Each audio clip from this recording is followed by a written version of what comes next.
बिस्मिल्लाहिर्रहमानिर्रहीम। अस्सलामु अलैकुम।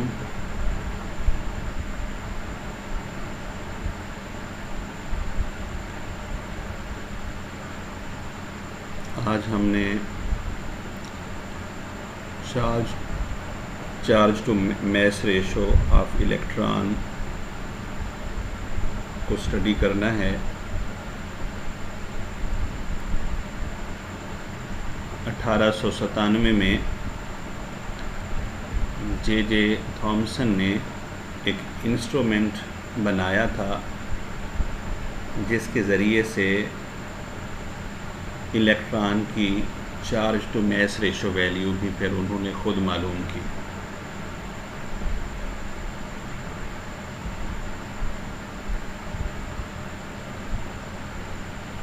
इसका स्केच आपके सामने है। मोस्ट लेफ़्ट साइड पे कैथोड, यहाँ से कैथोड रेज यानी इलेक्ट्रॉन्स प्रोड्यूस होंगे और एनोड की जानिब ट्रैवल करेंगे। एनोड चूँकि परफोरेटेड है लिहाजा इसमें से कैथोड रेज पास हो जाएंगे। आगे इसके अंदर 4 ऑप्शंस हैं, इनको यके बाद दीगरे जे थॉमसन ने अप्लाई किया। फ़र्स्ट ऑफ़ ऑल ना तो इलेक्ट्रिक फील्ड अप्लाई किया जो कि यहाँ पे अपर साइड पे पॉजिटिव और लोअर साइड पे नेगेटिव चार्ज प्लेट्स नज़र आ रही हैं, ये अप्लाई नहीं की फ़िलहाल। और मैग्नेटिक फील्ड भी अभी तक अप्लाई नहीं किया, यानी जो हमारी साइड पे नॉर्थ पोल और to the other side south pole नज़र आ रहा है, ये भी एब्सेंट है। तो रास्ते में कोई चीज़ कैथोड रेज की डायरेक्शन को मोड़ने का सबब बनने वाली मौजूद नहीं है, लिहाजा ये स्ट्रेट पाथ में ट्रैवल करती हुई सीधा जाके फ्लोरेसेंट स्क्रीन के साथ स्ट्राइक करेंगी। और जिस जगह पे ये स्ट्राइक कर रही हैं उसको हमने पॉइंट 1 से यानी P1 से ज़ाहिर किया है। अब ऐसा करें कि इस पे मैग्नेटिक फील्ड अप्लाई करते हैं। तो मैग्नेटिक फील्ड की मौजूदगी में कैथोड रेज डाउनवर्ड डायरेक्शन में थोड़ा सा बेंड कर जाएंगे और बेंड करके ये अब P1 की बजाय P3 पे स्ट्राइक कर रही है। फिर ऐसा किया कि मैग्नेटिक फील्ड को रिमूव कर दिया और सिर्फ इलेक्ट्रिक फील्ड अप्लाई किया। तो इलेक्ट्रिक फील्ड में चूँकि पॉजिटिव प्लेट अपर साइड पे है तो नेगेटिव चार्ज रखने वाले इलेक्ट्रॉन्स को यानी कैथोड रेज को पॉजिटिव प्लेट अपनी तरफ अट्रैक्ट करेगी। तो तेज़ी से मूव करते हुए ये पार्टिकल थोड़ा सा पॉजिटिव प्लेट की तरफ बेंड करेंगे, लिहाजा ये फ्लोरेसेंट स्क्रीन पे जिस जगह जाके अब स्ट्राइक करेंगे उसको हम पॉइंट P2 से ज़ाहिर कर रहे हैं। फोर्थ ऑप्शन में जे थॉमसन ने मैग्नेटिक फील्ड और इलेक्ट्रिक फील्ड बैक वक्त अप्लाई किया। मैग्नेटिक फील्ड कैथोड रेज को डाउनवर्ड डायरेक्शन में बेंड करने की कोशिश करता है और at the same time electric field cathode rays को अपर साइड पे टर्न करने में अपना किरदार अदा करता है। चूँकि 2 फोर्सेस अप्लाई हो रही हैं और दोनों एक दूसरे के अपोजिट डायरेक्शन में हैं, तो जो फोर्स स्ट्रांग होगी कैथोड रेज थोड़ा सा उसी जानिब टिल्ट कर जाएंगी। फ़र्ज़ करते हैं मैग्नेटिक फील्ड की स्ट्रेंथ इलेक्ट्रिक फील्ड से थोड़ी सी ज़ायद है, तो अब ये रेज़ P1 और P3 के दरमियान किसी जगह पे स्ट्राइक करेंगे। इसके बरक्स अगर इलेक्ट्रिक फील्ड की स्ट्रेंथ मैग्नेटिक फील्ड से कुछ ज़ायद हो तो कैथोड रेज़ P1 और P2 के दरमियान स्ट्राइक करेंगी, क्योंकि जो गालिब फील्ड होगा, कंपैरेटिवली स्ट्रांगर फील्ड होगा, वो अपना ज़्यादा रोल प्ले करेगा, वो मुअस्सिर साबित होगा और कैथोड रेज़ को अपनी तरफ कंपैरेटिवली ज़्यादा टिल्ट करने में, मोड़ने में कामयाब हो जाएगा। लेकिन जे थॉमसन इलेक्ट्रिक फील्ड और मैग्नेटिक फील्ड दोनों की स्ट्रेंथ चेंज करता रहा, यहाँ तक कि कैथोड रेज़ दोबारा पॉइंट P1 पे जाके स्ट्राइक करने लगी। P1 पे सिर्फ उस सूरत में स्ट्राइक करेंगी जब इलेक्ट्रिक फील्ड और मैग्नेटिक फील्ड दोनों की मैग्नीट्यूड बराबर होगी। अब जितनी फोर्स से मैग्नेटिक फील्ड इन पार्टिकल्स को डाउनवर्ड डायरेक्शन में खींचना चाहता है, 100% उतनी ही मैग्नीट्यूड के साथ इलेक्ट्रिक फील्ड इन ज़रों को अपर साइड पे खींच रहा है। लिहाजा इलेक्ट्रॉन्स पे यानी कैथोड रेज़ पे नेट फोर्स ज़ीरो होगी और वो आज़ादी के साथ स्ट्रेट लाइन में ट्रेवल करते हुए P1 पे स्ट्राइक करेंगे।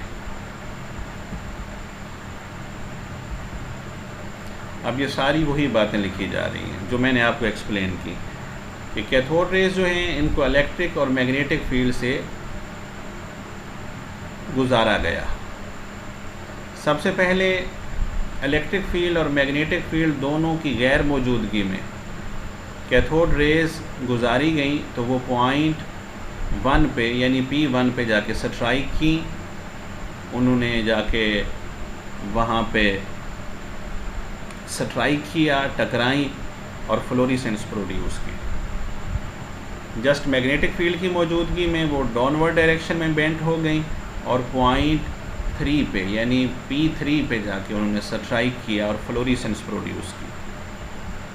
और जब सिर्फ इलेक्ट्रिक फील्ड अप्लाई किया मैग्नेटिक फील्ड की गैर मौजूदगी में, तो यही रेज़ पॉइंट P2 पे जाके स्ट्राइक करने लगी। अब हम इलेक्ट्रिक और मैग्नेटिक दोनों फील्ड साइमल्टेनियसली अप्लाई कर रहे हैं और दोनों की वैल्यूज़ बराबर हैं, दोनों की मैग्नीट्यूड बराबर है, लिहाजा ये पॉइंट P1 पे स्ट्राइक कर रही है। इसका मतलब है अब मैग्नेटिक फील्ड की स्ट्रेंथ इलेक्ट्रिक फील्ड की स्ट्रेंथ के बराबर है। जे थॉमसन ने मैग्नेटिक फील्ड या मैग्नेटिक फोर्स की इक्वेशन लेफ़्ट साइड पे और इलेक्ट्रिक फोर्स की इक्वेशन राइट साइड पे लिखी, दोनों बराबर हैं। बराबर हैं जभी तो वो पॉइंट P1 पे स्ट्राइक कर रहे थे इलेक्ट्रॉन्स यानी कैथोड रेज़। अब इनकी इक्वेशन लिखने के बाद उन्होंने चार्ज और मैस को लेफ़्ट साइड पे ले गया, चार्ज ऊपर और मैस बटे के नीचे, बकिया तमाम कांस्टेंट वैल्यूज़ को राइट साइड पे लिखा और उनमें उनकी वैल्यूज़ पुट की और उनमें एक वेरिएबल भी था। बहरहाल उसके बाद ये जवाब आ गया 1.75 10⁻11 कूलम पर किलोग्राम। हमारे सिलेबस के अंदर इसकी कैलकुलेशन नहीं है। कंक्लूजन, नतीजा क्या अखज़ किया गया, charge to mass ratio value electron की 1.75 × 10⁻11 कूलम पर किलोग्राम होती है। इसका फ़िज़िकल मीनिंग क्या है, आम फ़हम मतलब क्या है? वो ये है कि अगर 1 किलोग्राम इलेक्ट्रॉन्स लिए जाएं तो उन पर टोटल चार्ज 1.75 × 10⁻11 कूलम होगा। हमारा टॉपिक एंड हुआ। लेकिन अगर कोई स्टूडेंट एक्सीलेंसी पैदा करने के लिए इसकी कैलकुलेशन भी जानना चाहता है तो वो नेक्स्ट स्लाइड भी मुलाहिजा कर सकता है।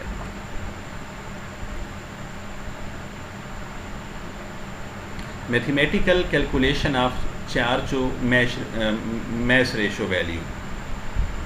Charge to mass ratio value को कैलकुलेट करने के लिए जो एक्सपेरिमेंट परफॉर्म किया और उनके रिजल्ट्स को इंटरप्रेट किया मैथमेटिकली, उनको आगे इक्वेशंस में पुट किया तो जवाब सामने आया। ये आपके सामने एक डायग्राम है। ये दरअसल आप मुलाहजा कर सकते हैं रेड कलर में माइनस लिखा हुआ है। ये नेगेटिव चार्जेस हैं जो मूव कर रहे हैं। ऊपर वाला नेगेटिव चार्ज जब ये मैग्नेटिक फील्ड से दाखिल होगा तो मैग्नेटिक फील्ड उसको सर्कुलर पाथ में डाउनवर्ड डायरेक्शन में घुमा देता है। इक्वेशन है आपके पास F is equal to q v b. Q इसमें चार्ज है पार्टिकल पे जो मैग्नेटिक फील्ड के अंदर दाखिल हो रहा है, और मैग्नेटिक फील्ड की स्ट्रेंथ को हम B से ज़ाहिर कर रहे हैं, और पार्टिकल वेलोसिटी v के साथ परपेंडिकुलर डायरेक्शन में मैग्नेटिक फील्ड के अंदर दाखिल हो रहा है। तो इस पर मैग्नेटिक फील्ड जो फोर्स लगाएगा वो डाउनवर्ड डायरेक्शन में लगाएगा, जैसा कि आज के लेक्चर की इब्तिदाई स्लाइड के अंदर हमने इसको स्टडी किया था। उसको आप वीडियो को रिवर्स करके इसके साथ मैच करके भी देखते रहें। अगर बात भूल गई है, माइंड में है, तो फिर दैट इज़ सफिशेंट। तो वो डाउनवर्ड डायरेक्शन में घुमाता है, मगर डाउनवर्ड डायरेक्शन में सर्कुलर पाथ में घुमाता है। इसको अगर आप मॉडल की फॉर्म में देखना चाहते हैं तो चैप्टर 1 के अंदर मैस स्पेक्ट्रोमीटर के एंड पे मैंने एक्सप्लेन किया था, और अलहदा से भी उसको शो किया गया है हमारे चैनल पे, आप उसको मुलाहजा कर सकते हैं। बहरहाल जब ये सर्कुलर पाथ में मूव करता है डाउनवर्ड डायरेक्शन में, तो पॉइंट P3 पे क्योंकि आगे स्क्रीन मौजूद है, यहाँ पे स्ट्राइक कर जाता है। अगर ये स्क्रीन मौजूद ना होती, ये डॉटेड लाइन बता रही है कि ऐसे ये सर्कुलर पाथ में मूव करता। आगे ख़ुद एक्स्ट्रापोलेट कर सकते हैं। इस तरीके से हमें इसके रेडियस की वैल्यू मालूम होगी। रेडियस r क्या है हम इजीली कैलकुलेट कर सकते हैं। दरअसल दो फोर्सेस इस पे अप्लाई हो रही हैं। मैग्नेटिक फोर्स जो इसको परपेंडिकुलर डायरेक्शन में घुमाना चाहता है डाउनवर्ड डायरेक्शन में, और दूसरी सेंट्रीपिटल फोर्स, ये दोनों बराबर हैं। मैग्नेटिक फोर्स की इक्वेशन है F is equal to q v b. F force है, Q चार्ज है, और V वेलोसिटी है जिसके तहत इलेक्ट्रॉन्स मूव कर रहे हैं, और B मैग्नेटिक फील्ड की स्ट्रेंथ है। और ये मशहूर ज़माना इक्वेशन है, सब जानते हैं। Centripetal force F is equal to mv²/r। क्योंकि ये बराबर हैं तो इनको हमने इक्वेशन में पुट कर दिया। QVB is equal to mv²/r। हम Q की जगह पे E को लिख सकते हैं। Q क्या है? ये इलेक्ट्रॉन के ऊपर चार्ज है, कैथोड रेज के ऊपर चार्ज है। जो ज़रे इसके अंदर दाखिल हो रहे हैं नेगेटिव चार्ज रखने वाले, उनका चार्ज है। उसको आप Q से ज़ाहिर करें, E से ज़ाहिर करें, किसी और सिंबल से ज़ाहिर करें, नो मैटर। क्योंकि हमने आज के टॉपिक में E/m वैल्यू लिखा है, चार्ज ओवर मास रेशो वैल्यू, लिहाजा चार्ज को यहाँ पे E से ज़ाहिर करना ज़्यादा बेहतर है। लिहाजा हम Q की जगह पे E लिख देते हैं। लेफ़्ट साइड का V राइट साइड के एक V से कट जाएगा। Q की जगह जो E है वो लेफ़्ट साइड पे रहेगा, और राइट साइड वाला M लेफ़्ट साइड पे ले आएंगे तो वो डिवाइड हो जाएगा। बाकी B राइट साइड पे जाके R के साथ मल्टीप्लाई करेगा। Charge to mass ratio value is equal to V/BR। इसमें राइट साइड पे हमें तीन चीज़ें नज़र आ रही हैं।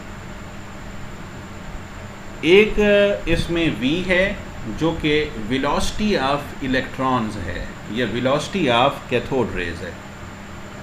और डिनोमिनेटर में एक रेडियस है सर्कल का, उसको हम इजीली कैलकुलेट कर सकते हैं। और दूसरा है B, ये मैग्नेटिक फील्ड की स्ट्रेंथ है।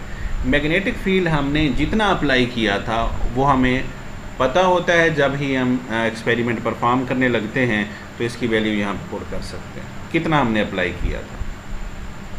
लैब में जब परफॉर्म करते हैं तो ये वैल्यूज़ हमारे सामने होती हैं, अपनी मर्ज़ी की कोई वैल्यू हम अप्लाई कर रहे होते हैं। वेलोसिटी का हमें नहीं पता, जब वेलोसिटी का इल्म ही नहीं है तो हम राइट साइड पे वेलोसिटी पुट ही नहीं कर सकते, तो E/m वैल्यू हमें नहीं मिल सकती इस इक्वेशन से। या जब रदरफोर्ड ने J.J. थॉमसन ने इसको मालूम किया था तो वेलोसिटी ऑफ इलेक्ट्रॉन का इल्म नहीं था, तो यहाँ वेलोसिटी पुट नहीं की जा सकती थी।